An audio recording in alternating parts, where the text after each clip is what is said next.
Precisa ferir a pressão, medir a glicemia ou tomar uma vacina? Na Drogasil tem exames, testes e calendário vacinal completo. E o que é melhor, tem sempre uma Drogasil aí perto de você.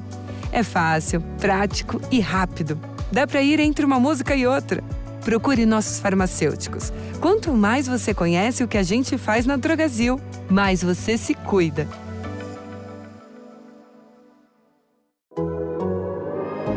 The Athletic.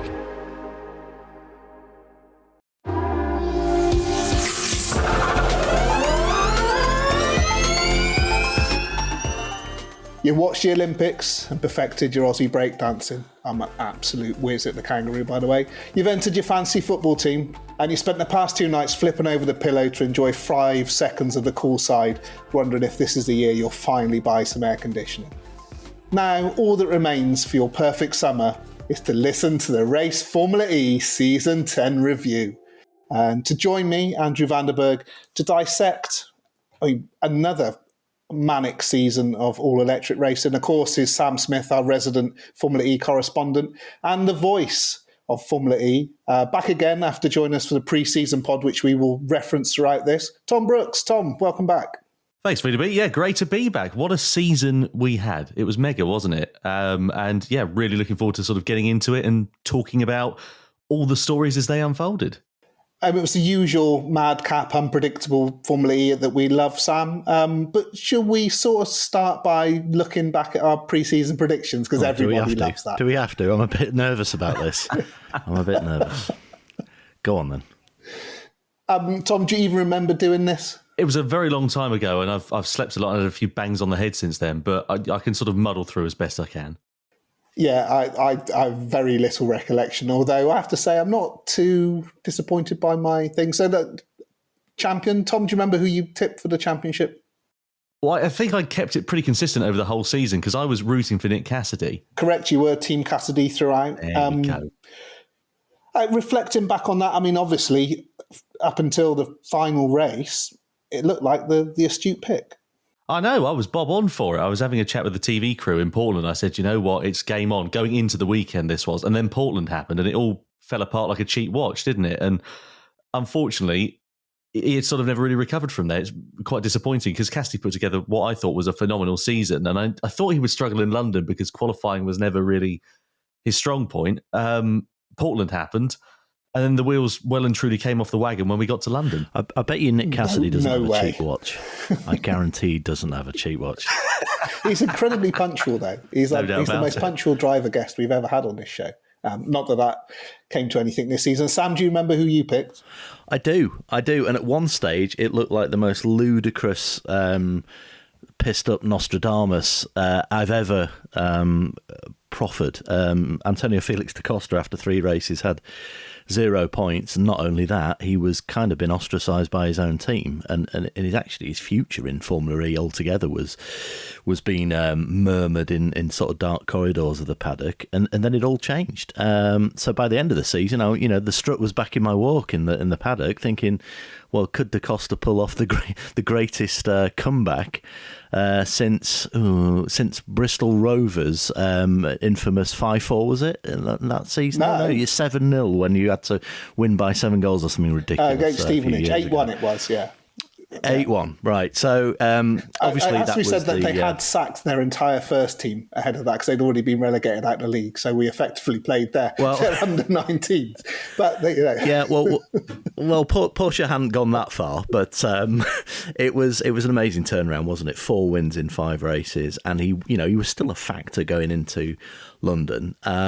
So I think I've got some respectability there, and yeah, da Costa's season, which we'll go into, I'm sure, was like, you could easily turn that thing into a 60-minute documentary because it had everything, and nobody could have forecast the sort of tumultuous season that Antonio went through this year.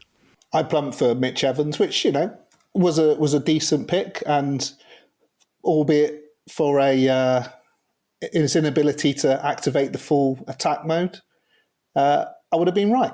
So I'll take that as a Pyrrhic victory.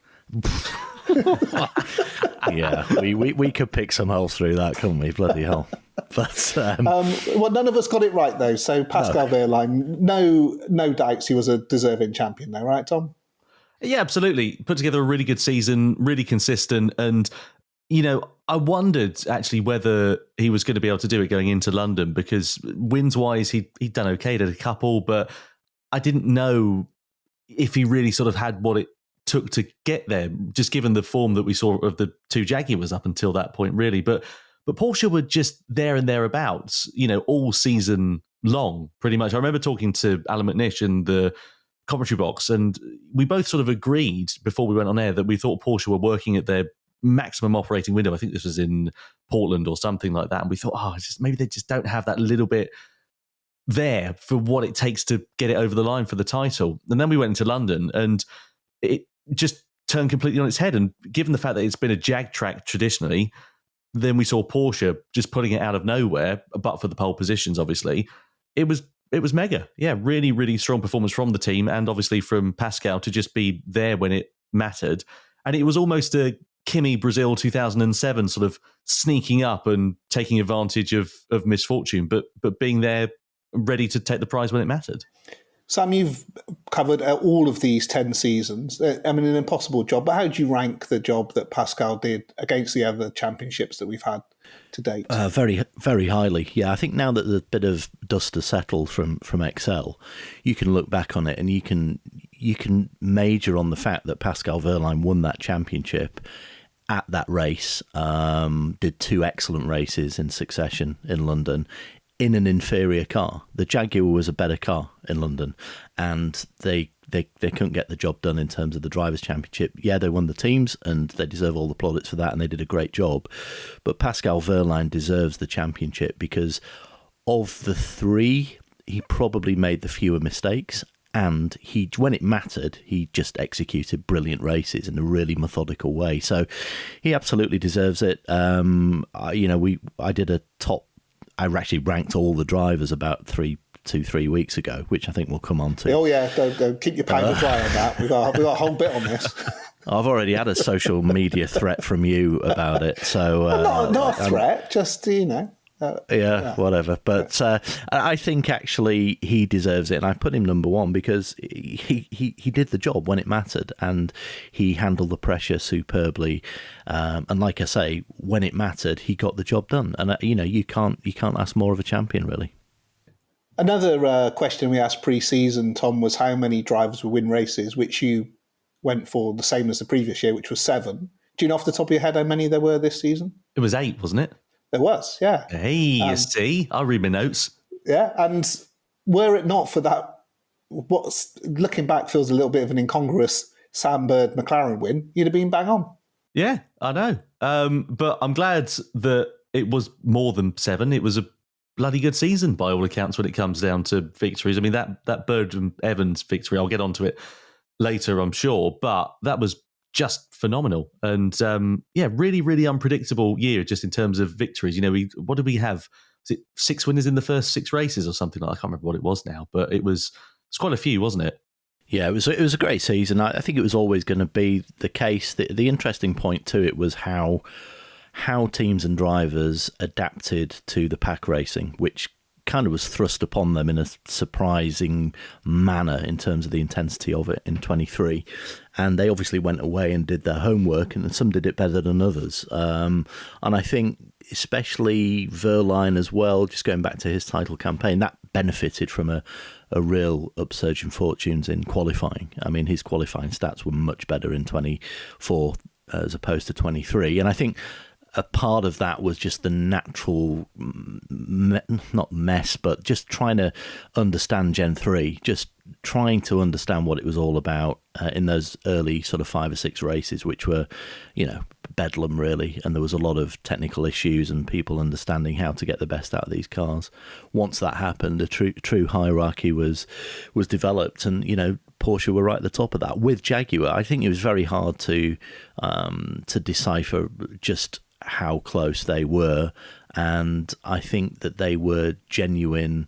There wasn't much to to go between them. I think the Jaguar, the car itself, was better on rotation, a bit better on traction, and it worked on a complete variety of tracks, whereas the Porsche was probably a little bit more specialised in the way that it was used at certain tracks as well, and a little bit more complicated to get the best out of, but very little to choose between them. Tom, as Sam mentioned, there was a lot about how the drivers adapted to the pack racing. It was your first full season of covering it. How did you adapt to pack racing? Because when we try and do podcasts on these, looking back at some of those races, it's really hard to dissect a narrative for, quite a lot of actually what's going on, because it's just so overwhelming.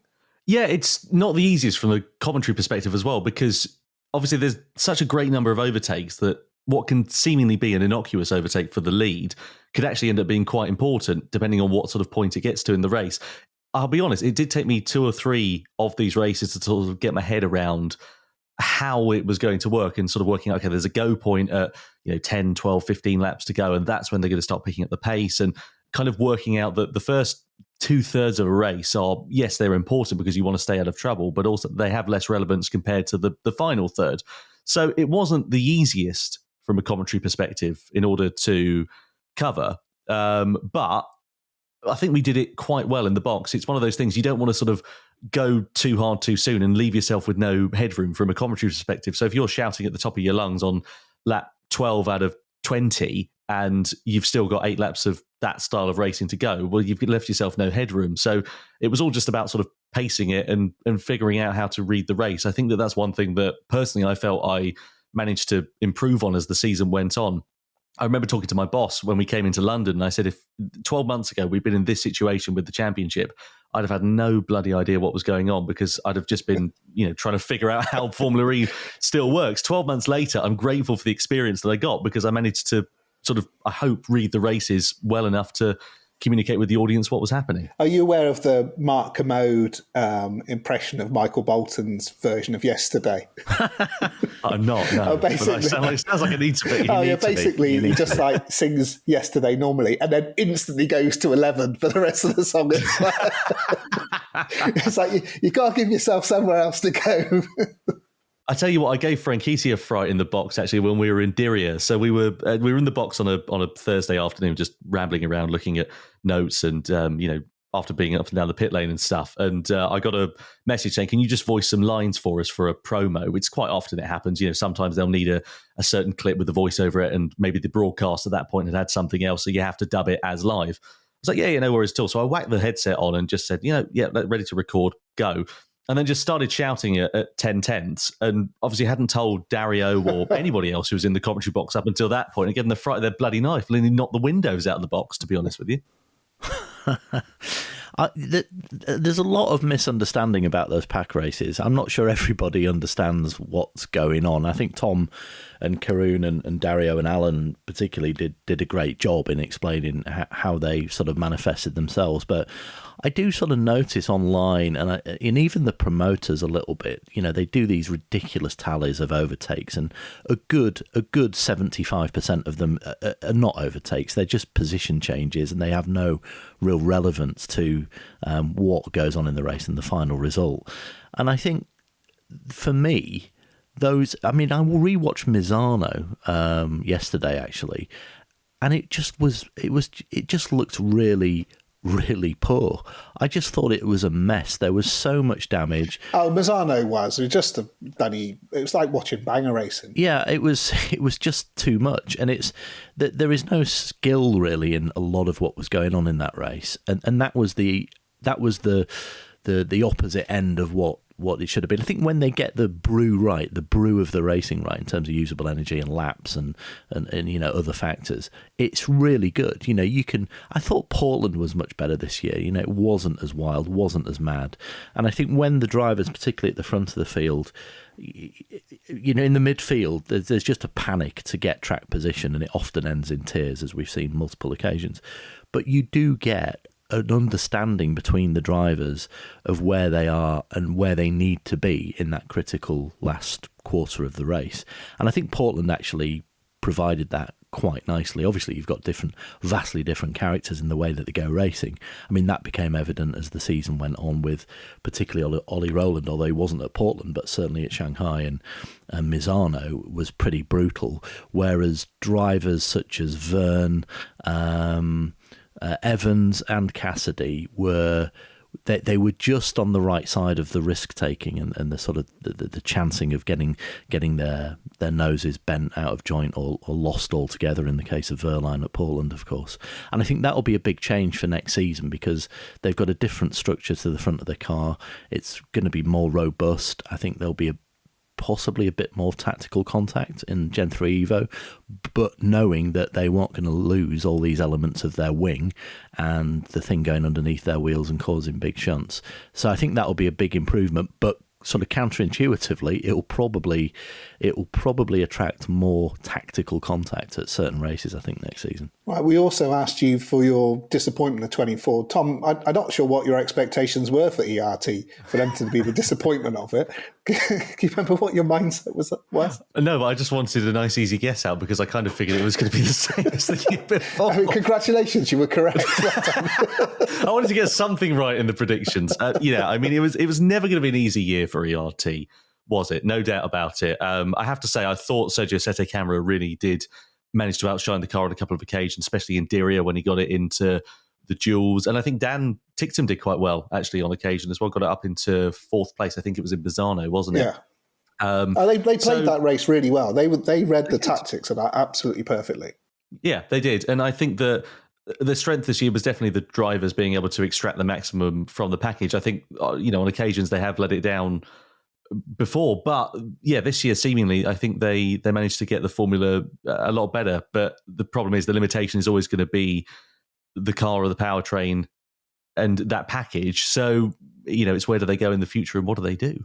Well, we'll get on to a bit more about them later, Sam, because I can hear you ruminating there. Do you remember what your disappointments were?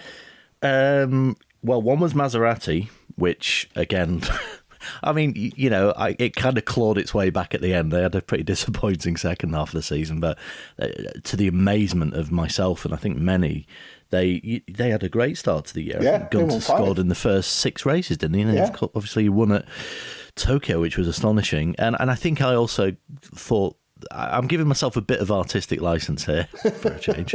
I think I do remember saying that Envision would struggle to get anywhere near there. I don't recall you saying this, but they were certainly a disappointment. And that fits the narrative for the podcast, so go for it. There is documentary evidence of this. No, I certainly mentioned.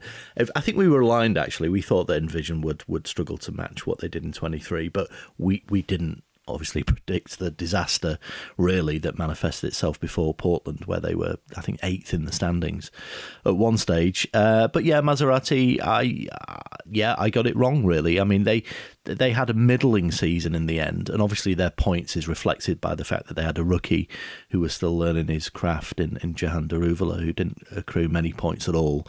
But still, I think I can give Maserati I did publicly apologise, didn't I? So I don't have to do it again. No, you don't have to do it again. But, as you said, after winning and getting a podium in the first race in Misano, Gunter scored 10 more points. He scored 63 up to that point, ended up on 73. I mean, that's not top level stuff, is it? That's no. ERT level scoring. No, but I'll caveat it with the assumption that Gunter really was on his way to getting probably 28 to 30 points in London, because he was in position to get 2 podiums in each of those races, and not one by reliability with a gearbox issue, and then he got hit by. He hit Cassidy, didn't he, when Cassidy was crocked? He's just in the wrong time, in the wrong place. So really unfortunate there for Gunter. But on the whole, I thought Maserati, certainly the first half of the season, far surpassed what anyone expected they would do, considering the turbulence away from the track prior to the season starting. Apparently I was non-committal when asked this, so I have to assume that I was very busy that day. It would have been dynamic charging, and I would have been absolutely right. Non-dynamic charging, as we experienced watching it at London, didn't we? Yeah, that's another subject for another time. Isn't it just? Okay, surprise of the season. depending on how you define surprise, you might have been right on this, Tom. You went for Robin Freins and Jahan Daruvala. Were you surprised by their performances? Well, yeah, I kind of shot myself in the foot now, haven't I? I went from the crushing high, or the brilliant high, to a crushing low now of a terrible prediction. I was surprised at how mediocre Freins was for the majority of the season. Yeah. Up until Portland, I never really spoke about him much in comms, to be honest with you, because he'd sort of been nowhere, really.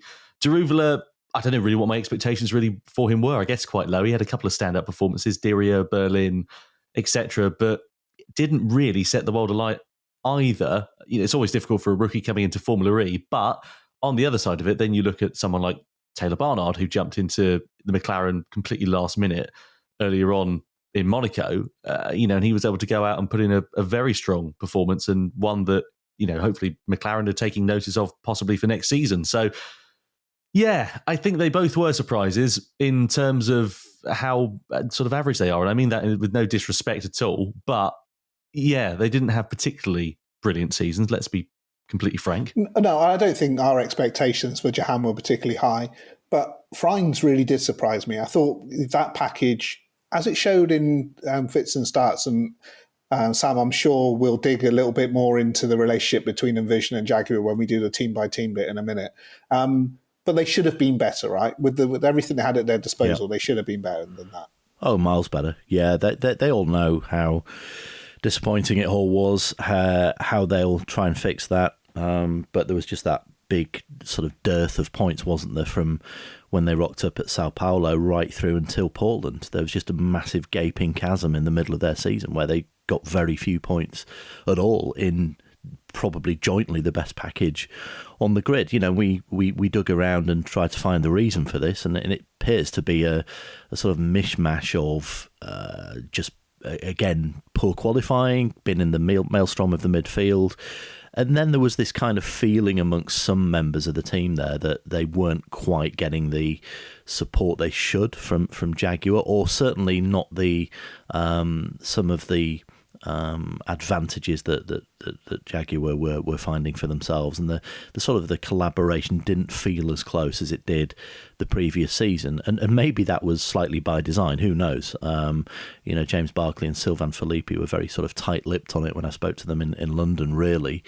But there's just this feeling amongst all the manufacturers and customer alliances in Formula E that after 2023, when the majority of them were beaten by their customer teams, that they had to shore up certain things and they had to look after themselves to a great extent. And I think that really played out, because apart from Apt beating Mahindra, I think every manufacturer got one over their customer team this season. So it kind of is borne out by facts in the points table, which obviously, as we know, never lies. Never lies. Speaking of which, you and I both plumped for Ollie Rowland as a surprise of 2024, so a collective pat on the back for us. But did he actually even over-deliver against what we had suspected? And what could have been if he'd been fit enough to race in Portland?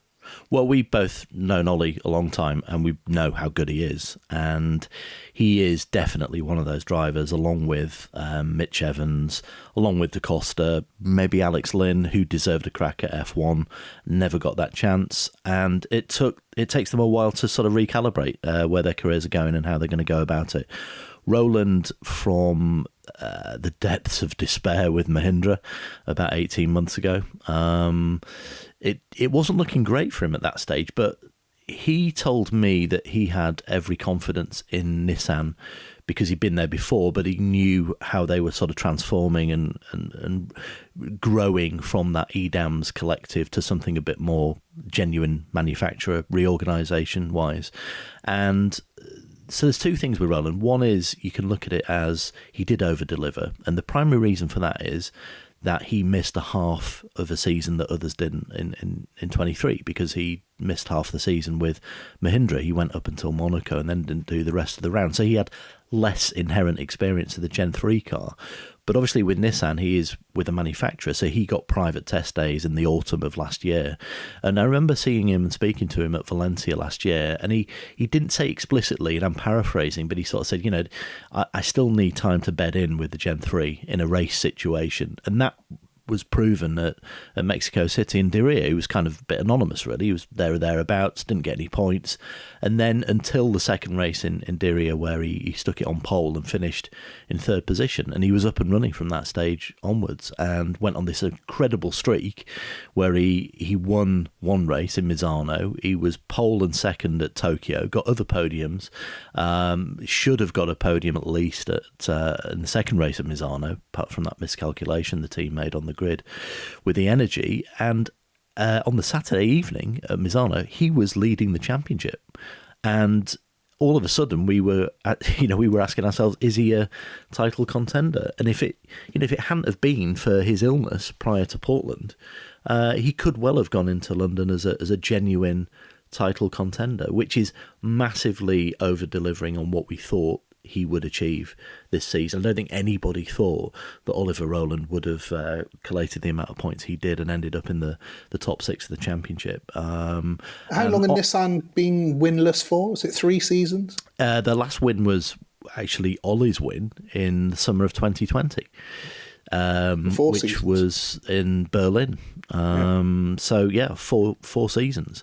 So, I mean, a remarkable season for them, just a great campaign. And, when I say that, I say it on one side of the garage because we'll come on to we'll get on to that in a minute. in a bit. But, he did completely trounce his teammate, who was held in high regard at the start of this season as maybe one of the next great things of Formula E. So Oliver Rowland deserves all the sort of plaudits and all of the good press that he's getting presently.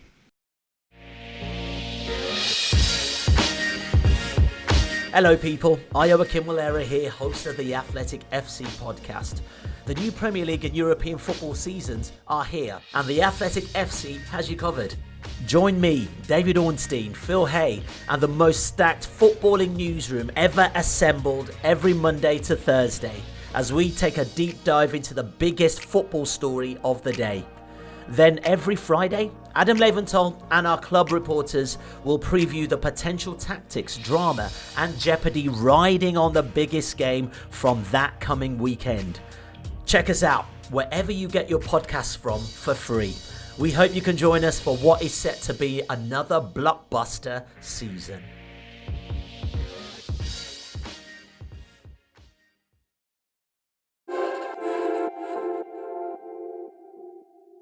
Okay, well, we'll do a sort of whistle-stop tour through the teams. I'll do them in reverse order, just so we could save the ones that maybe we've got a little bit more to say about till the end. Feel free to chip in if you've got anything else to say. In 11th place, I mean, it's a long time ago since what was were they called Team China Racing in the first season? Yeah, TCR. Won the championship now in their ERT guys, but they're very much the minnows of the series and not much more to expect than propping up the table, really.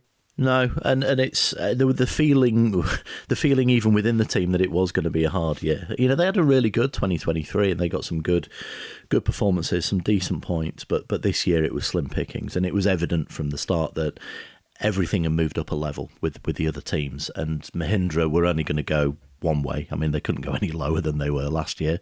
So ERT were fighting for the wooden spoon. I think their performance at Misano gave a bit of a false dawn. I mean, that was an extreme strategy that they deployed there with their sort of yo-yo of hanging back and saving their energy and then coming through at the end. A really good performance, especially by Dan Ticktum. But other than that, actually, Dan was beaten pretty comprehensively by Sete Kara.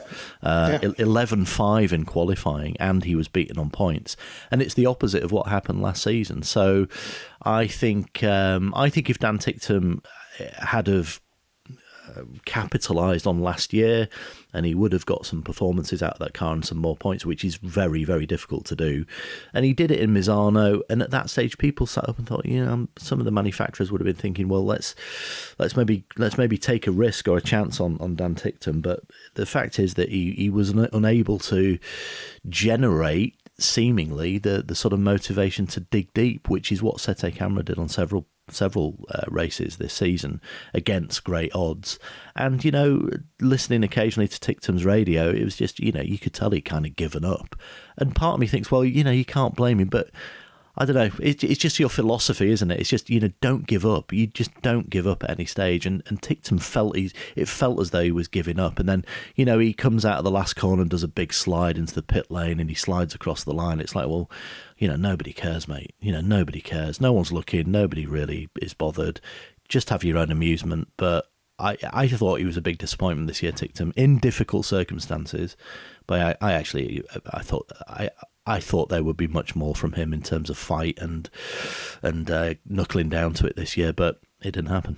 I will say on the other side, though, that he has calmed himself down a lot on team radio. We were listening to it in the commentary box earlier on this year, and he seems to have realised the damage that the public sort of messages that were going out, great though they are from a broadcast perspective and for social engagement online, it doesn't do any favours in terms of getting a factory seat. And if you saw Unplugged, Roger Griffiths saying, well, you wouldn't sign him to a factory, would you?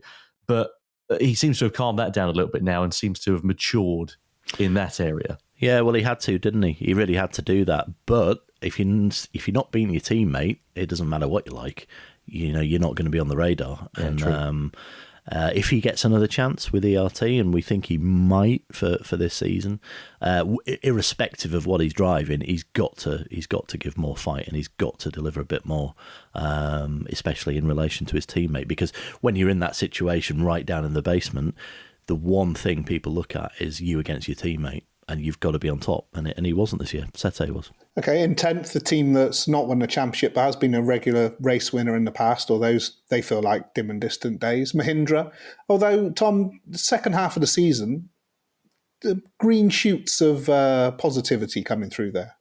If you compare it to where they were 12 months beforehand, I'd say that Mahindra had a fantastic turnaround in fortunes. I remember being parachuted into the box in Rome, and the cars were stopping on track because of software issues, and obviously earlier on that year they'd pulled out due to software issues as well. And if you compare to where they were, like I say then, to where they are now, it's a phenomenal turnaround in fortunes. I went to visit the Mahindra factory before the start of the season just to get a feel for things, and was speaking to the team about the hirings. They brought over Jeremy Calanson from Maserati, and obviously had a bit of a reshuffle internally as well, and it seems to have done them the world of good.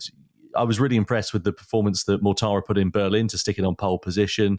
And also De Vries in Shanghai as well, getting it up into fourth place in the first race of the weekend there. So there's glimmers of hope coming through. It's a good sign, and it's needed, isn't it, really? Because Mahindra, I think, haven't committed to Gen 4 as it stands for now. So they've signed up for Gen 3 Evo, and we're sort of sat there waiting, tapping our fingernails against the table for something to come with that. But I guess that the shareholders back at base don't want to make a commitment if they're not going to see the upturn in fortunes that they're expecting. Yeah, and nothing much more to add other than I thought they really pulled it back nicely this season. A lot of showing what hard work can do, and Calanson certainly made a difference there, working with the guys who have been there for a number of years. But there is still this slightly awkward sort of question about the future of Mahindra and if they're going to be committed to Gen 4. We expect it to be known in the next couple of weeks, but it really could go either way. It feels like a 50-50 at the minute, and I think if that's a positive and they are going to continue in the long term, then that will only galvanise them for more for next season. But both Mortar and De Vries deserve credit for the way that they knuckled down and got stuck in and eventually got some decent points for them. If it's possible to beat but the caveat being they were still beaten by their customer team. Well, yeah, as we're going to say, as I say, if it's possible to be the biggest overachievers in ninth, I think you could make a case that Abt Cupra were 56 points with the powertrain and with the setup they got, albeit almost all of that coming from Nico Müller. Tom, that was a phenomenal achievement, really. Yeah, it was. Nico's put in some really strong performances. No surprise to see that he's ended up getting the Andretti seat for season 11 as a result. And obviously the factory Porsche gig, presumably in the World Endurance Championship there as well. So phenomenal from him. Obviously on the other side of the garage for Abt, Lucas Di Grassi, shocker of a season by all accounts. You're beaten by several one-off drivers. What did he finish in the championship? Was it sort of 25th out of a 22 driver championship? He was 23rd. Yeah, 23rd. He was 23rd in the championship. Yeah. 2 points. 4 points. Yeah. But yeah, no, I have to say that, at Abt, you can see that they're trying to maximise the potential. I think that next season it's not going to be easy for them going into the Lola Yamaha partnership. It's never easy, but on the other side of it, I think they'll be grateful to have Lucas Di Grassi in their corner because he is the most experienced driver in Formula E, and hopefully he can steer that ship in the right direction in what is going to be a couple of seasons of building, hopefully, what could be a strong contender in the years to come. Yeah, Sam, we'll talk a little bit about Di Grassi signing for that team in any other business at the end of the show. For that, your disappointment of the season, Maserati in 8th. But like you say, if you look at it as a whole, 81 points, 8th place, it's not exactly befitting of a manufacturer with such an illustrious motorsport heritage.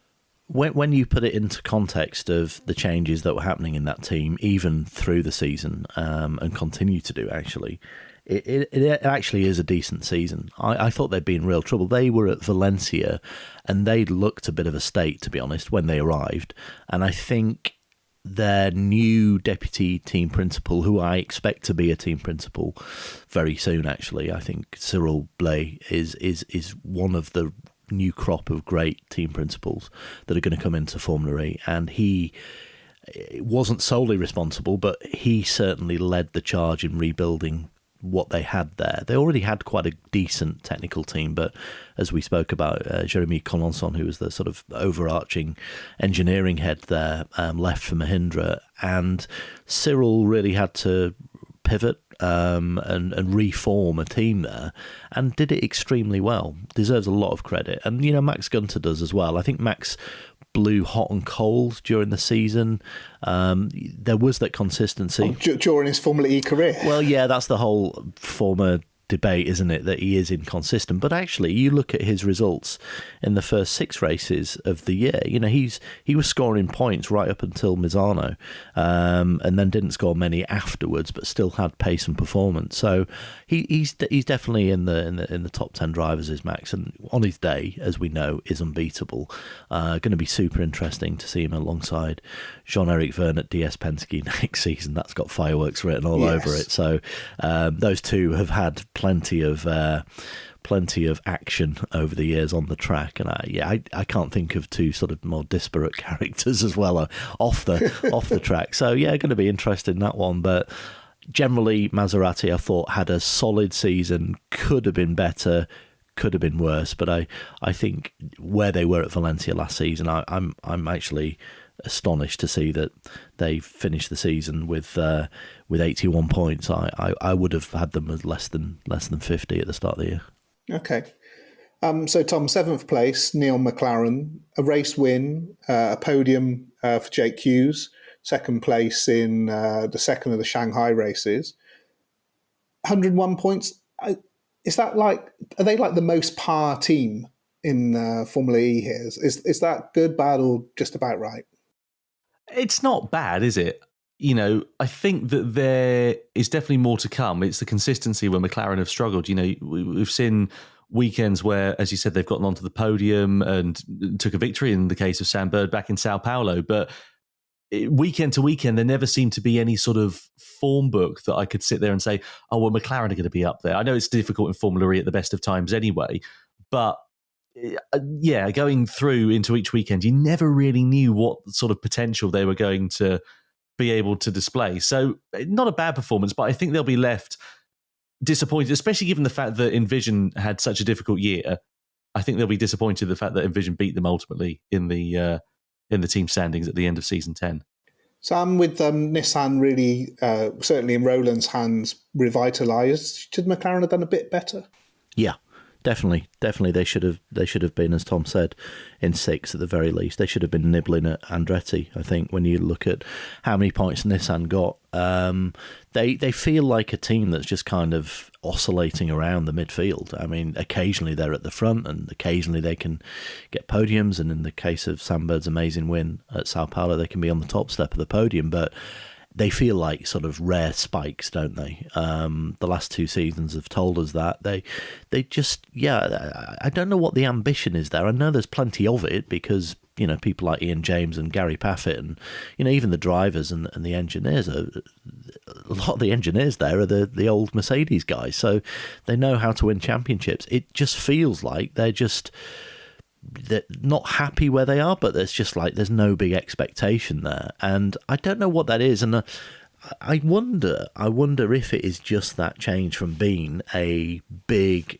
manufacturer OEM led operation to then becoming a customer team, and they just haven't quite got their framework or their constituent parts of their departments quite right, because it just isn't quite happening as well as it did for Envision as a customer team last season, and indeed, Andretti for the last couple of seasons as well. They're third in that division, aren't they? And they have been consistently. And I can't see them. They've let Jake Hughes go, and that doesn't make any sense to me. He's a key asset in that team, and for whatever reason, he couldn't get an extension or a new contract. And it feels to me, and it looks, and it, from what I listened to in terms of sources at the team, like they just sort of went, well, all right, see you go then. It's like, well, hang on, where's that coming from? That doesn't make any sense to me. Potentially the future of your team in terms of the driving unit there, because to give Sam Bird all his due, he's had a great career, but he's 38 next year. He's not the future of your team. So who is? No, very interesting. Defending champions Envision coming in 6th, 121 points, no wins. That isn't the sort of title defence that we were expecting, Tom, and neither of them. We sort of talked a little bit about them failing to really put their finger on it. From you in the commentary, you must have been expecting a lot more.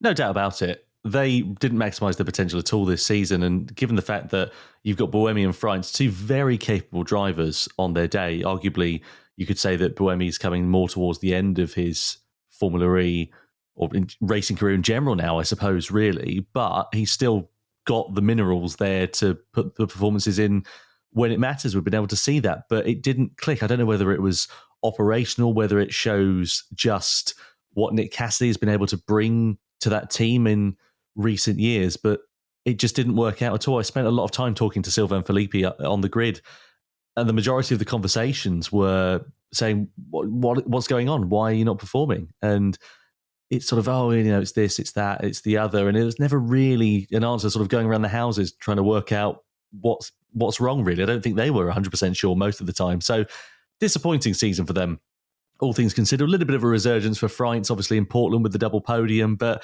no doubt about it, they're going to be disappointed, and they've really got to try and shake things up to get back up to where they were a couple of seasons ago, going into 2024-25. I think that's the real test of their mettle. Obviously, as Virgin beforehand, this is a team that's been a constant presence near the top of it, Sam, but how they react to this and how they fight back will show whether Formula E has just evolved past a really well-run independent team being able to battle, or if they can actually get back to those old ways.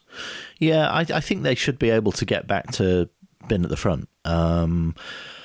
I was quite surprised that they elected for continuity. I'm quite pleased that they did, actually. I think, there's a lot to say for continuity, especially in Formula E. Andretti haven't gone for that in recent seasons, but Envision have in terms of the drivers. I'm not sure. It's hard to know what goes on behind the scenes at Envision. They have a very particular way of running a team there, very, very sort of unique in the sense of how their engineering department works. Sebastian Buemi, I think, it'll be his last season of Formula E next year. I think he can occasionally bring a big result. We saw that in Mexico and in London. He had a great race in Portland as well. You know, the old Bohème is in there. It just gets a bit masked by circumstance and by some of these madhouse races. I still think he can definitely do it, but he'll have one last crack at it next year.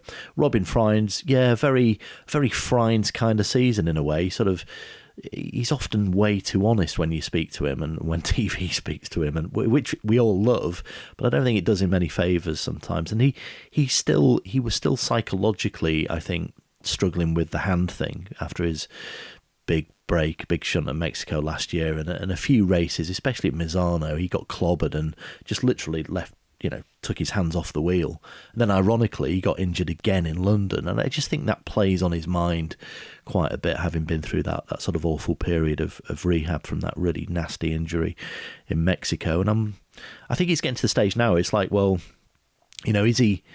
I mean, reflex-wise and skill-wise, he is the same driver, but you need the whole... you can't go into a race thinking about if you hurt your hand or not. And I know it's not his fault, and Formula E will address this issue with the steering, which is, frankly... I'm sure we'll have lots more conversations about that over the coming months. Let's hope we don't about drivers going to hospital and so forth, because it's just too much. The FIA are addressing it, and they're looking at gloves, and gloves have been trialled and all kinds of things, but there needs to be a fundamental change in the way these the steering mechanism flaps around, the steering wheel goes crazy, because that's just dangerous. And the case studies of drivers getting injured is many now. And I think... You would think with steering by wire, there's a really easy cut thing on this that stops there. Should be, there must be a technical solution to that. I think for Frijns, he got it together in Portland. He had a decent race, qualified well in London as well. So, I don't think it's a long-term issue. I think he just needs to understand this sort of pack racing, which the evidence suggests he started to do in Portland, because he had two great races there, and he had a good race in Shanghai to come through and get a few points too.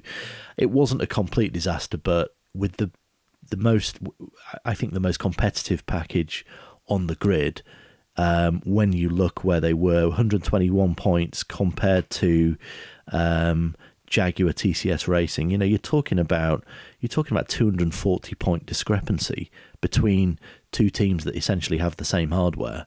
And there must be other reasons we don't know about as to why that chasm is in place there this season. There's still questions to be answered, I think, and they'll be looking at that now and trying to understand it and adapt for next season and come back stronger.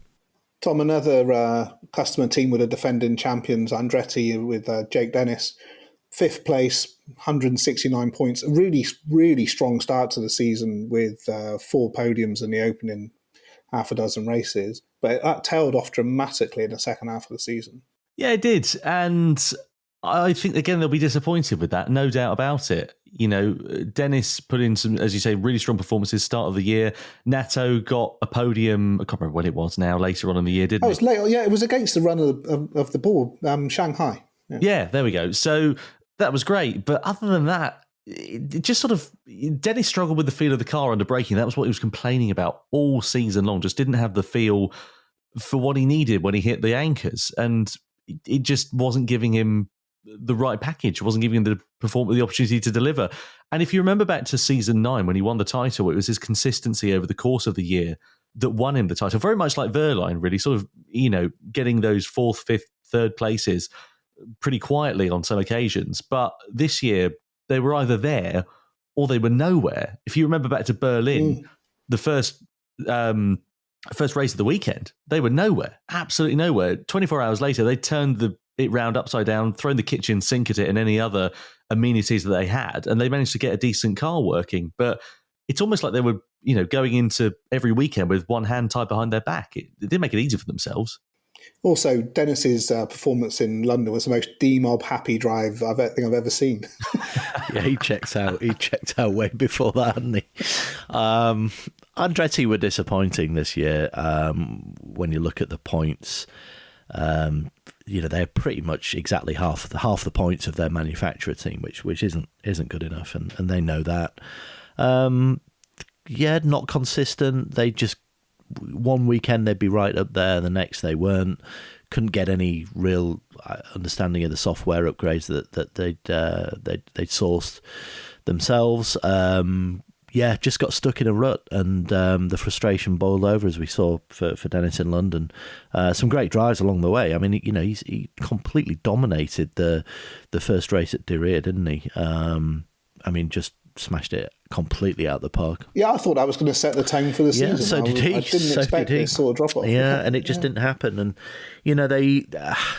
they should have been finishing. They should have been finishing ahead of Nissan for sure. They possibly should have outscored DS Penske as well, but a combination of that inconsistency and the fact that, whichever way you cut it, Norman Natto's total of just looks at points table and scans a 47 points. It just wasn't quite there, was it? I think if it had been 67, 70, there might have been a possibility of being retained. But then there's the whole story of Muller and Porsche, which we'll come into a bit later. They need to come back fighting next season, because what they achieved in 2023 was really special. They know they can do it, but yeah, they're a bit more of a sort of a philosophical understanding of what happened last season for them to digest heading into 2025. Talking of teams with only one driver really scoring, Tom, at Nissan, we've spoken about Ollie Rowland in depth, but in the second car, Sacha Fenestraz, 26 points. I mean, it's a tiny percentage of what Rowland scored. Had he have added another 20 points, they would have finished above DS Penske and in third place. What happened there? It's hard to tell, isn't it, looking at it from the outside, where that drop-off in performance came. I'm still not 100% sure myself, but if you look at it, he just wasn't there all season, was he, Fenestraz? Just almost like he failed to turn up at some rounds, had a couple of standout performances in the middle of the season, got a run of, I think, 4 races where he scored points. But there were small points there.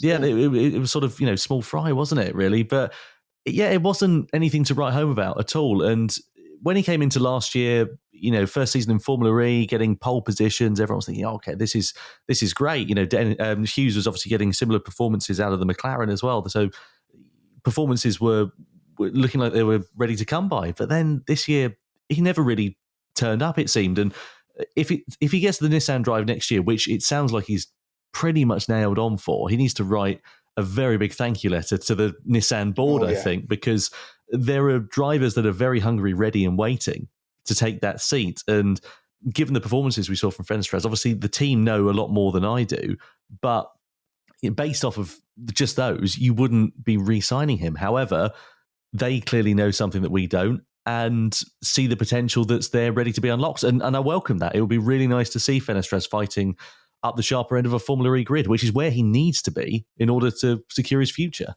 I mean, he really has to hit the ground running if that happens, right? They're not going to be patient for another season of him doing that. No doubt about it. Yeah, you can't sit there waiting for half a year for him to come out and perform. He's got to, like you say, get to Sao Paulo and be bang out the blocks, ready to get himself inside the points and be there ready to match Oliver Rowland. If you look at what Ollie was doing in that car, consistently getting podiums throughout the season, working those peloton races absolutely brilliantly. And then Fenestraz was just sort of there languishing. I know there were a couple of incidents that weren't necessarily his fault when he got biffed into by Natto in Berlin and so on. But, you make your own luck to a degree in motorsport. If you're qualifying down in 16th, 17th position on the grid, you're in that carbon zone. You're liable to end up with a front wing going missing or some bodywork damage or whatever it may happen to be. If you qualify up in 8th or 9th place, the risk is reduced. He's got to get himself up there in qualifying and then perform as well as, if not better than, his teammate on occasion. It's a confidence thing, isn't it? It's confidence. Once you get beaten up by your teammate consistently for 3 or 4 races, it's hard to come back. And it'll be super hard for him to come back from this. I looked at his first season of Super Formula, actually, in 2020, and he got pretty comprehensively outscored by his teammate, which was Kenta Yamashita that season, and he wasn't pummeled in the same way that he was by Rowland, but he came back the next season and he won the title. And this is a guy who's only just 25 as well. I mean, remember that there's a 7-year age discrepancy between Rowland and Fenestraz. I think if you're, if there's any sort of defending him, it's probably that. But he will be at this level. He will be lucky to keep his drive, which I think he will do for next season. But he needs some big results in the first 3 or 4 races, because if he gets stuck in that rut and Rowland's scoring, continuing to score big points, then it's going to be, he's going to know it's all over, and then the whole confidence thing just unravels again. But at least he's got this off season now to sort of reassess things and to try and come back mentally stronger, because I think there was a mental frailty with Fenestraz this year, and I spoke to him a couple of times, and he is very honest, which is great. I mean, he wasn't hiding or shying away from what he needed to do. He knows what he needs to do. He's now just got to do it. There's a lot of people in that team who think he can, so why not back him and give him everything he needs to try and turn it around. So taking advantage of that, DS Penske, who great qualifying pace, struggled to keep that in the races, but relentless scoring from Jev in particular, but from both drivers really. I think it's only one race where they didn't score. Yeah. Is that a good season, Tom? Or should they have been winning races? Consistency helps, but you want to be consistently on the podium and taking victories, don't you? Stoffel didn't have a particularly brilliant season, hence why he's obviously moved on to a new journey with Maserati for season 11, got a podium in Monaco. Jev was better in terms of his raw pace and was able to extract more from the car on more occasions. If you remember back to Dirio when he was fighting with Evans for the podium and so on. So it's great that they're consistent, but they've not had a particularly, I want to say, shout about it sort of year, if that makes sense. I know they've done a lot. It's weird. In third can be underwhelming, right? Yeah, and it's good that if they are disappointed with third, because it's still a great position for them to be in the championship, but they'll want to be up the sharper end of the grid. Obviously, they brought over Phil Charles from Jaguar. There's been a lot of work going on behind the scenes to try and find an environment, create the right working environment and the right sort of harmony within the team in order to maximise it. And I guess they are kind of hampered a bit by the Stellantis power unit to a degree as well. But they'll want to be consistently at the sharp end of the grid and taking victories, more importantly as well. They need to be on the top step of the podium next year, no doubt about it. Sam, is that Stellantis power unit better or worse than a Nissan? Oh, yeah, good question. It has deficiencies in certain areas. I think by the time they matured this season, I think they were much of a muchness. I think on performance they were very evenly matched. What I would say is that I thought DS Penske did a very good job this year, because there was a lot of changes in that team. Yeah, there was many changes. And actually, between the Penske and the DS alliances, those two companies, there was a fair amount of friction as well. I mean, I wrote about it today, and it's worth our listeners going to read that sort of deep dive into DS Penske and what the future... Even if you do say so yourself. Yes, I thought I'd just put a little sales pitch in for that one. It is interesting, because there's a kind of a big discrepancy in sort of the philosophical way of working, I think, between the DS automobiles and the Penske thing, and all their top brass say, we're perfectly aligned and we all get on and we're all pulling in the same direction. That wasn't the case with some elements or factions within that team this year. It wasn't always a happy team, and it's in a state of transition, and Phil Charles is sort of chief kind of architect of that going forward, and there's actually quite a lot that is interesting about where both those entities might be going in the future for Gen 4 with Penske and for DS. But I'll leave that for the delectation of our readers on my piece that went today. But going back to last season, to the season just gone, I thought they did a really good job in those circumstances. And to get third, I thought was strong. However, you could also look at it as well, did they just take advantage of the fact that Envision and Andretti particularly had poor seasons?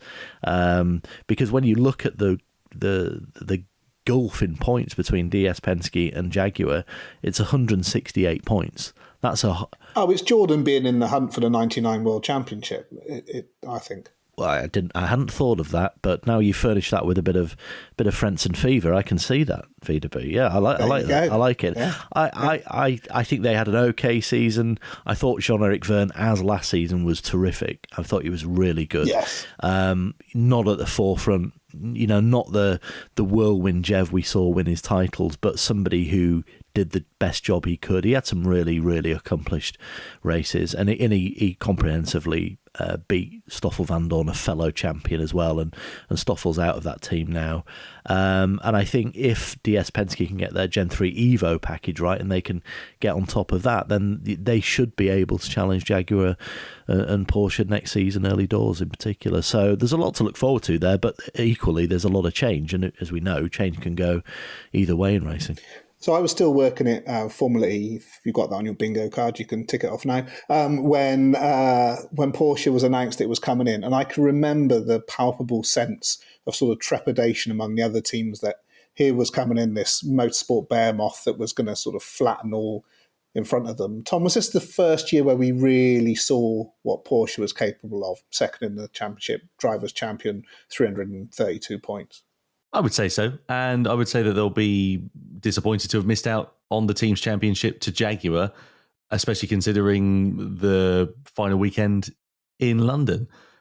I think that Porsche were able to extract a lot more consistently over the course of the year. And it definitely aided by the fact that Da Costa got his act together after a really rough start to season 10.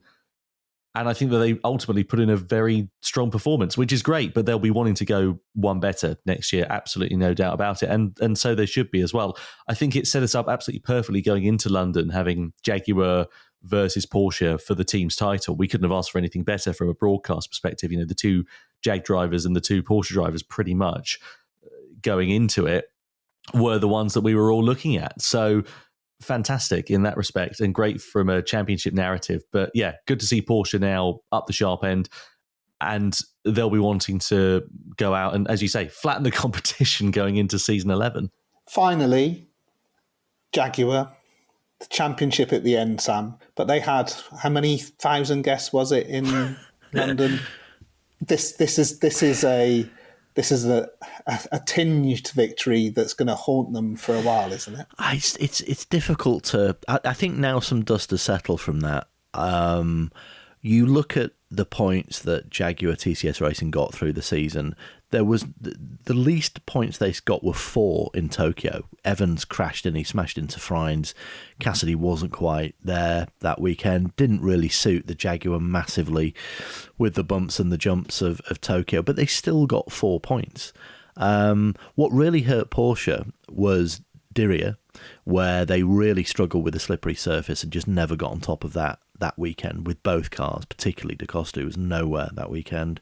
And then at Misano, where they got a blank score in the first race but should have got 25 after that ludicrous decision to strip Da Costa of his victory because of his because of the catalogue and the damper spring and all that nonsense.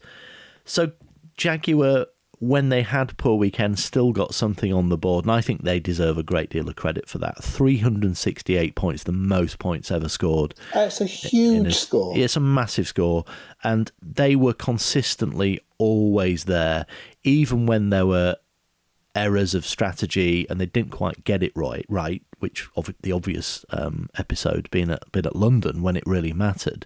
They still got a bunch of points. So from the team's perspective, an excellent job, especially in the context and the sort of the frame of Phil Charles leaving earlier in the season. And look, Oh, that's on Sam's bingo card if anyone was looking for that.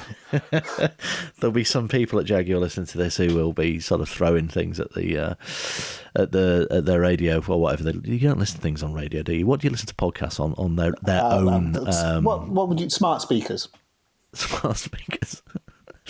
I think they did a great job. They fully deserved it, and where they came from, which was pretty much, a big name but humble beginnings. You know, they were very clever in getting that WAE partnership in season 3 when they started. They built an entire engineering department which included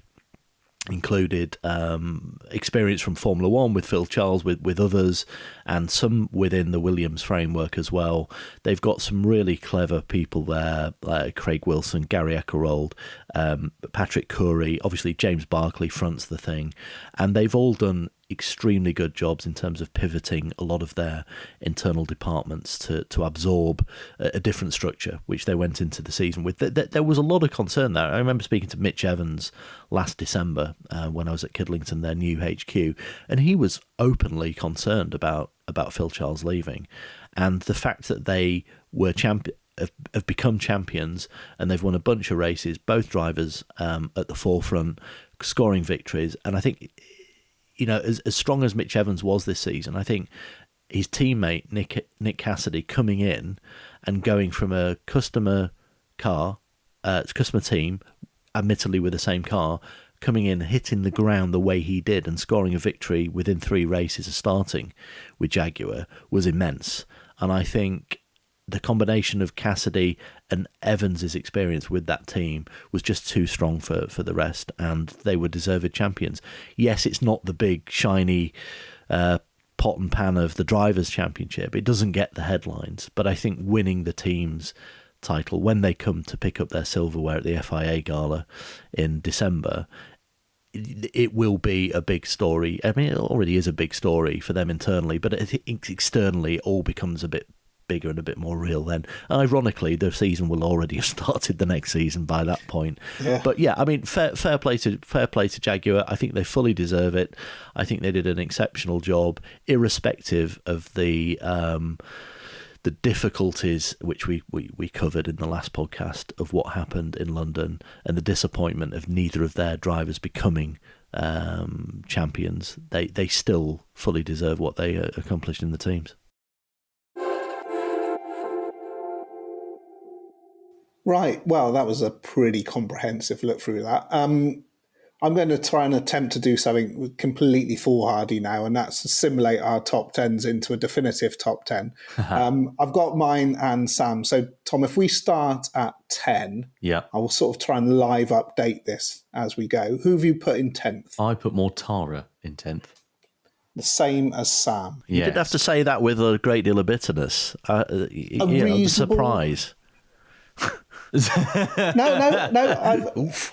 I put Dennis in 10th. I think on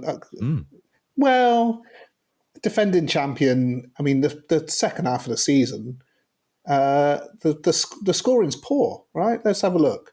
Then after those 2 podiums in Mazzano, didn't feature in the top 3 again. There was a couple of 5th places. 6th and a 10th. I mean, that's not good enough. Well, there you go. Frankly. The harshness justified. 10th.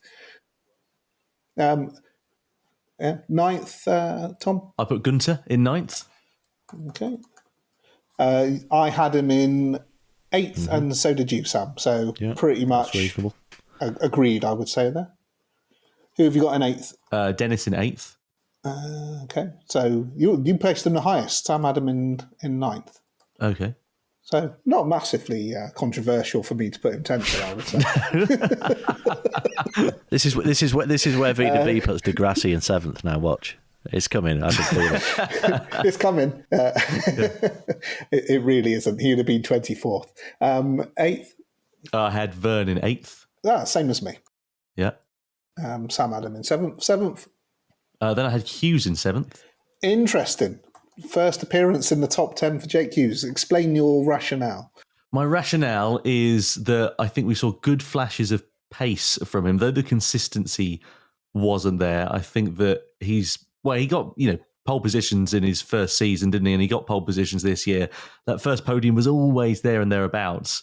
And I just think he's got what it takes in the future. But ultimately, I was impressed with his performances that he put in this year. 6th? Was Vern. Hang on, no, you've had him in 8th. Oh, did I have Vern in 8th? Sorry. I thought I had Dennis in 8th. No, sorry, you had him in 7th. Hughes in 6th. Oh, beg your pardon. Sorry. Okay, well, I put Muller then 6th. Oh, 5th, yeah, same as me. 4th was Cassidy. Interesting. Okay, we'll have while I'm doing some live adding up, you and Sam can debate that. 3rd was Evans. Hang on a minute. Yeah. Hang on a minute. 2nd was Rowland. There's been a breakdown here. There's been a breakdown. Where's the Costa? Right, Sam, you take him to task. Yeah, you take him to task on that while I do some quick adding up. Oh, hang on a minute. No. Sorry. Whilst we were talking live, I swapped out. And I realised I was going to have to get rid of one, but I then didn't get rid of one. So Da Costa was originally 5th on my list. This is like one of those World Cup draws from the 1980s when they got the wrong balls out and all the wrong teams out, isn't it? Graham Kelly's absolutely dropped a clanger here, hasn't he? Okay, well, Da Costa was 5th on my list, right. So let's swap him and Hughes out. Do that. Okay, right. Now you've recovered from that abomination. Yeah. you can all talk about Sam. What's caught your eye? Cassidy being 4th. Explain that while I do some adding up. I'm not sure I can explain that actually. Well, no, get Tom to explain. I put Cassidy 2nd. And the reason I put Cassidy 2nd, so I can understand he made a significant error, a driver mistake at Portland, which would drop him down, certainly from being in consideration for the top spot, I think. But again, just pointing back to the rationale of him coming into a completely new team, I thought he was mega strong. I know that he thinks he should have been champion as he did in 2023, and he hasn't done it again. Ultimately disappointing, but those 2 wins in Diriyah and Berlin were excellent. He could have won in Monaco, but he played the teammate game there, and it was tricky towards the end of the season with choreography and pressure and all kinds of things. Yeah, I put him 2nd. It was the top 3, I think, Evans, Cassidy and Wehrlein. I'm pretty sure we all stuck those in. What remains to be seen, unless there was a little Rowland cameo for you guys. But I just think those 3 that went into the title fight in the final weekend of the season with the consistently outstanding 3, and it is very hard to choose between them, to be fair, but choose you have to. It's looking quite interesting, but I'm going to need another 2 minutes. So, what else is quite interesting? Have I thrown the cat amongst the pigeons here? Have I really buggered it out? No, not really. They're all very close, which is making it quite interesting. I mean, right. Comparing Evans and Cassidy's season, where were the variances in delivery there? For me, it came down to the last 2 weekends, to be completely honest with you. And ultimately, Cassidy crumbled under the pressure, made the mistake, which cost him the championship against Evans. And for me, that's the biggest thing. Cassidy put a phenomenal season together, absolutely no doubt about it. But right when he needed to be there, he failed to deliver. Evans was there more consistently, would have taken victory in Portland, but for that, I have to say, nonsense 5-second penalty that he got. And I think that ultimately Evans put together a stronger end to his season, and that's why I scored him above Cassidy. Okay, so with a completely perfect score, Wehrlein is top, which is understandable. Evans 2nd, joint 3rd, Cassidy and Rowland, which I guess if we give it on count back on who, I don't know. We'll just have to leave that as joint. I can't work out a way of doing it. Joint 5th, Muller and Da Costa. Oh, the irony. Yeah. Brilliant, right? Jev as a standalone in 7th, Gunter 8th, Mortara 9th, and Dennis 10th. Oh, no, sorry. I've got Dennis and Mortara and Roy. So Dennis 9th, Mortara 10th. So there you go. Well, definitive, as written on in stone. I think that's pretty good, actually. There's a good streak of consistency between the 3 of us there. It's that whole thing, isn't it, doing these things? It's like the equipment at the disposal of the driver. If you were to do it purely on that, there'd be a question, say, well, maybe Muller should be number 1, or maybe Rowland should be number 1. Those two. Well, I did toy with both of those things, and then ultimately, there's still an inherent pressure at being in the best car to deliver. Yes. Right? It's all well and good being as both Jaguar drivers demonstrated, right? It's all well and good having the equipment, but you've still got to deliver. And the drivers are fundamental to the development of those packages in the first place as well. Correct. So, yeah, I think we've gone the right way. We're the right side of history. And in the end, that's the most important thing, right? Right. We've got a couple of quick-fire questions. First season done now, Tom. Standout moment looking back. Standout moment for me, Taylor Barnard jumping into the McLaren in Monaco and also in Berlin and putting in some stonking performances.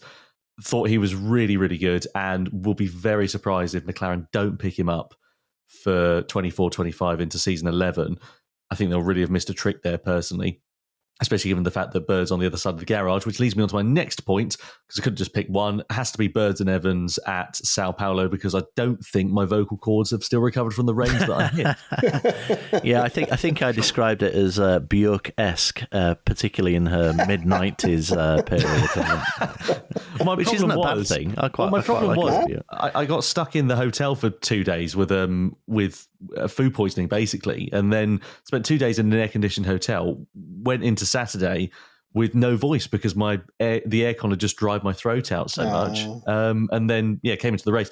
To be honest, it added to the authenticity of the moment, which is quite a nice thing. But at the time, I remember coming off there, taking my headphones off and saying to Dario, was that a bit much? Did I go a bit overboard there? And he just sort of shook his head and went, no, that was brilliant. That was really, really good. And I was like, oh, okay, that's all right then. Because you never want to go too far, do you? But it worked out all right in the end by all accounts. You don't want to do your Michael Bolton. No, exactly. You don't want to leave yourself nowhere to go after 5 minutes. Sam? Standout moment of the season for me, it was at Sao Paulo, but it wasn't Sam Bird, as memorable as that was. I'm going for Ollie Rowland's pass, going from 5th to 3rd at the last corner, which was just good shout. A sublime. It's actually slightly masked by Bird's heroics on the penultimate corner, but Rowland's move on Dennis and Wehrlein was just absolutely outrageous and actually didn't get the plaudits and the headlines it deserved. So I'm going to go for that. As the second one, which I'll always remember, is Cassidy's shunt at Misano, and only because it happened within a foot of me. I was at the barrier where he impacted first off, and it scared the living shit out of me. It was one of those things that, you're looking in a different direction because you could see multiple corners from that area, and me and a colleague, Alice Holloway, actually jumped about 5 feet in the air when it happened, and he went straight to the scene of the accident. Terrifying incident, actually. And then I remember speaking to Nick as he got out of the car and having a chat with him, and it never fails to astound me how calm racing drivers are after that. I was there. If I smoked, I'd be chain smoking at that point. I was fumbling for the humbugs, trying to get some sugar in me because I was quite shaken up by it, and I was only spectating. I wasn't in the bloody car, but had a good chat with Nick after that. I can't tell you what he said. It wasn't particularly pleasant. Absolutely not quotable on how that all transpired. Those two really stand out, though. Yeah, memorable. I've gone for Cassidy's qualifying run in that final race in London after having all that pressure on him, and then special all that technical issue in free practice. I thought that was very special. Yeah, fantastic. Tom, comedy moment of the season. Now, you can take this in a darkly tragic way or in a hilarious laugh out loud. I've got 2 comedy moments for me. One being to do with Formula E in terms of the rating, one being to do with something personal.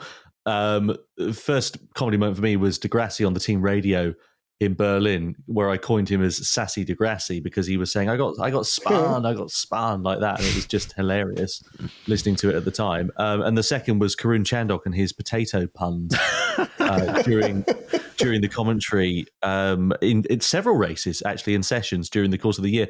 The story goes, basically, for those who aren't aware, and this is going to make you probably see me in a different light. I don't like potatoes, and it goes back to any form. No, of any form. And this is the thing, right? As you say, you don't like potatoes. One, instant red flag. I get it. Yeah. And then 2, people list every single type of bloody potato that's ever existed. So they go through crisps. No, you don't like hash browns. What? You don't like hash browns? How can you not like hash browns? No one doesn't like chips. No, see, there you go. Exactly that, right? So what do I have with fish and chips? It's a disaster, right? Anyway, yeah, so Karun decided it would be funny in his infinite wisdom to then try and see how many potato puns he could get in over the course of a session. I think his record was about 7 or 8 in about 3.5 minutes. So it was quite impressive. Yeah. And yeah, that's my comedy moment for the year, basically. Do you like crisps that are made of maize? Oh, for goodness sake, yes, yeah, I do. I don't mind like Doritos and stuff like that, if that's anything. Yeah, no, that's fine. Yeah, because they're not made of potatoes, Okay, so right, you're consistent. That's fine. Yeah, I'll get invited on another podcast now. I mean, not like food Doritos. blog, clearly, but you know.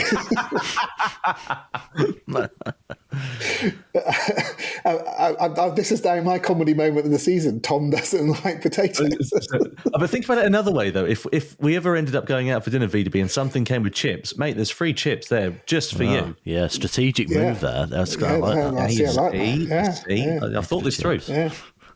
Sam? I struggled actually to find something truly hysterical, but you kind of had to be there. But I had pretty much my annual punch up with the Monaco paddock marshals. Anyone who hasn't had a fight with someone from just the ACM the isn't trying hard most enough. tedious, drunk on officialdom and pomposity. It reached new heights on race morning when I needed to get to the paddock to speak to me. You know, you can't go in the non-live pit lane. Why? We don't know. You just can't. We've decided you can't. Okay, so I probably shouldn't say this. I might get a ban or something, but it happened.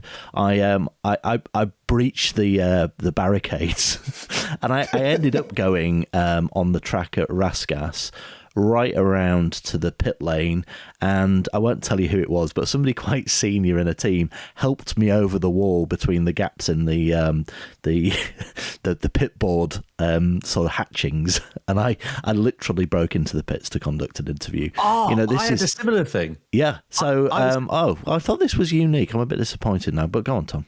No, sorry. I'm sorry to interrupt. I had a similar thing with one of the members of our filming crew. They didn't have the right pass on. And we went up there and said, look, he's with me. Don't worry. We need to film something literally in 2 minutes. And he's going to be here for 1.5 minutes and it'll be done. No, sorry. He can't come in like that. Anyway, we ended up spending 5 minutes arguing with this bloke. And then I walked down the pit lane. And you know the pit wall at Monaco is quite low. You can go down there without the right pass and just jump over the wall. So that's what he did in the end. But I've just never known anything quite like it. I said, no, he's with... Oh, it's unbelievable. No, they make stuff up as they go along there, always have done. Yeah. And it's, actually trying to get from the station to the circuit. Oh, and this reminds me, Sergio Tete Cameron nearly missed the free practice session on Saturday morning because he was with us and we took him down loads of blind alleys and nearly got him lost. So apologies to the ERT management if you had a bit of a sweaty moment wondering where your driver was. It was our fault. You're welcome. It's like the Crystal Bloody Maze trying to get to that place on race day, though, isn't it? Yeah. You feature in my comedy moment of the year, Sam, and that was going to see the parrots at Abbey Road in Tokyo. Yeah, that needs some explanation briefly, I think. Yeah, there's a Beatles tribute band that play in this club called Abbey Road in Tokyo, and it's one of those sort of rites of passage where you have to go and see them, and they're surprisingly good, aren't they? Yeah. But we had a very, very, very funny evening. Oh, that sounds deadly. I ended up going to Geronimo's in Tokyo, which I'm sure you'll be familiar with. Are you aware of that place? No, I'm not. No, it's a dive bar, shot bar. Basically, the whole idea is you go in, and I've got a bit of a tale to tell you. So we were in this dive bar, this shot bar, and every drink in there is a shot. You just order it from the menu, whatever. And there's this big drum above a bar, and you bang the drum and you order everybody at the bar a shot. Anyway, Jermaine Genius was with us along with some of the other crew. And somebody comes up and talks to JJ, quite common, because he's a famous footballer, everyone recognises him and so on. And I could tell he's getting a little bit bored with this. And he said, look, if it goes on a little bit of a long time, just go up and bang the drum and I'll pay for the drinks. I was like, yeah, all right. Anyway, I'll be honest, 3 sheets to the wind at this point. I didn't realise the guy had wandered off and wasn't talking to JJ anymore. And I was like, he still needs a distraction. So I went up and I banged the drum because there are only about 10 people in the bar. I thought that won't be too bad.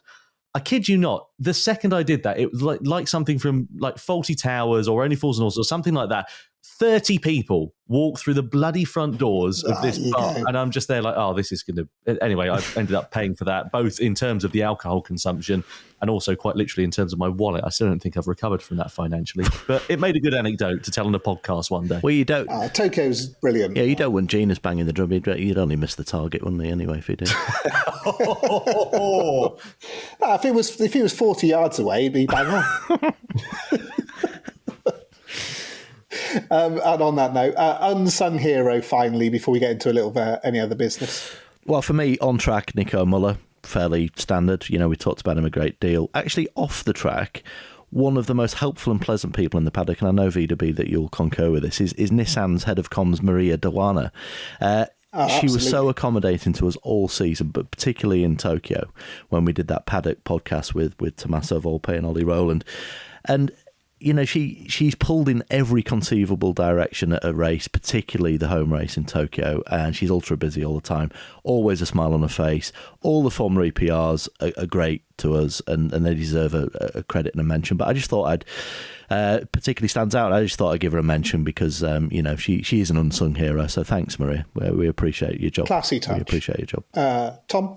So I'm sure there's somebody in your team that's unheralded. There are. I haven't actually mentioned them in this unsung hero part though, so they'll get me for that. I'll have to wait. Oh no, terrible. Two standouts for me. One was Taylor Barnard at McLaren. Thought he did incredibly well, like I said, when he parachuted in. And the second was Emily Hogg at Jaguar, actually off track, because there you go. Emily, wonderful lady as she is, was particularly brilliant in London. I had half of my family come down to London, and my niece Isabella, she's 11, and she's gotten really into Formula E by the fact that I commentate on it, and she loves the fact that her uncle commentates on this racing. Anyway, she's fallen head over heels in love with Nick Cassidy, so I managed to arrange a sort of meet and greet with him just for 5 minutes at the pit walk, and it has made her Christmas. She has not stopped going on about it ever since. And yeah, that has made me the happiest uncle in the world as a result. So she's fallen in love with Nick Cassidy. Has she been sectioned yet? She's too young to understand what it means. She's only 11, mate. Yeah. That's brilliant. Well done, Emily. I'm picking someone you mentioned a little bit earlier, and that's Sam's sort of helper-outer. Alice Holloway did a starring turn on this podcast a couple of months back, and has always been very helpful in sort of helping out. So I thought I'd give her a shout out. Oh, nice touch. Very good. Right, given that we've been going for about 6 hours, we'll rattle through this little bit and let us all get on with our lives. Bit of news, I think Tom mentioned it earlier, but the Maserati drivers have been confirmed, Sam? Yeah, I'll keep it brief. I mean, it's old news now anyway.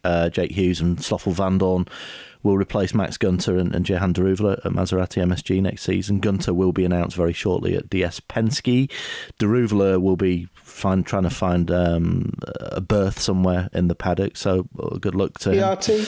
Potentially, yeah. I think that's the only place he could end up. I mean, he could be a really good, strong reserve and development driver, couldn't he? But hopefully he'll stay in Formula E in some capacity. Lucas Di Grassi confirmed at Abt Lola for next season. I went to their first test. 300,000 start. Yeah, I had a good chat with Lucas actually, and you know, I know we sort of said that he'd had a really bad season, but he was actually aware of the sort of poor performances in the early part of the season. But it did pick up for Lucas in the second half a fair bit. There were some decent performances there. Yeah, he's leading that test and development, as Tom mentioned earlier. That's a good call from Abt and Lola there. They can benefit from his experience. His teammate will be announced, I think, at the end of August or early September, and we expect that to be a rookie. We're not sure who yet. I've heard a few names in the frame there, but it looks like they're going to go the rookie route, so that'll be interesting. To watch. Well, you were talking earlier on, Sam, about making your racing debut. Is this what it's going to be? Well, I have been, you know, I have links with Lola stretching back 20 years. I look good in yellow and blue, as you well know. Written in the stars. I can get in a car. Yeah. Getting out is a different matter, but I'll work on that. And we'll find a butter sponsor. Excellent. Good call, that, VW. I like that. Anchor Butter presents. They got the right colours, the yellow, right? Yeah. I can't believe Anchor it's not butter. It's blue and yellow as well. It's a very grisly end. It's right in itself. A very grisly end to the season review podcast. Nico Müller has been announced as a Porsche factory driver, which we've covered extensively in the last few weeks, and he will drive for Andretti alongside Jake Dennis for next season, which is going to be super interesting to see how he goes. I think it probably will be Jake Dennis's toughest teammate to date. He's had Oliver Askew, Andre Lotterer, and Norman Nato this season, of course. But I think Muller will sort of push him as much as he has been in Formula E, probably. And that's about it. Yeah, lots of other stuff going on with things we've already mentioned, like Mahindra and the Stellantis brands, whether they're going to commit to Gen 4, but you can read all about that on the hyphenrace.com. Brilliant. Good wrap. Thank you very much for coming on, Tom. I guess you're back to two-wheel action now until Formula E resumes later in the year. Well, first of all, thank you for having me. Yep, doing some British Superbike support class stuff next week at, crikey, where am I? Cadwell Park, that's it. Oh, brilliant. The British Nürburgring. Love Cadwell Park, Excellent. Can't go wrong. Yeah. Getting there's a bit hard, but being there's great. Yeah, and doing a bit of racing myself as well. Oh. Rallycross this weekend at Liddon Hill. So what are you driving?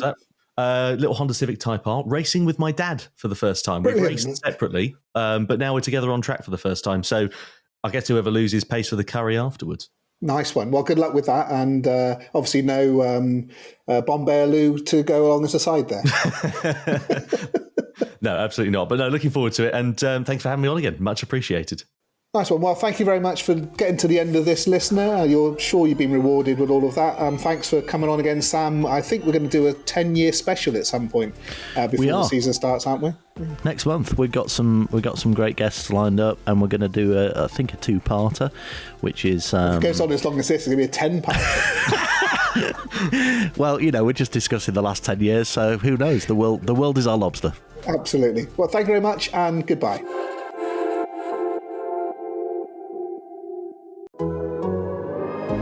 The Athletic.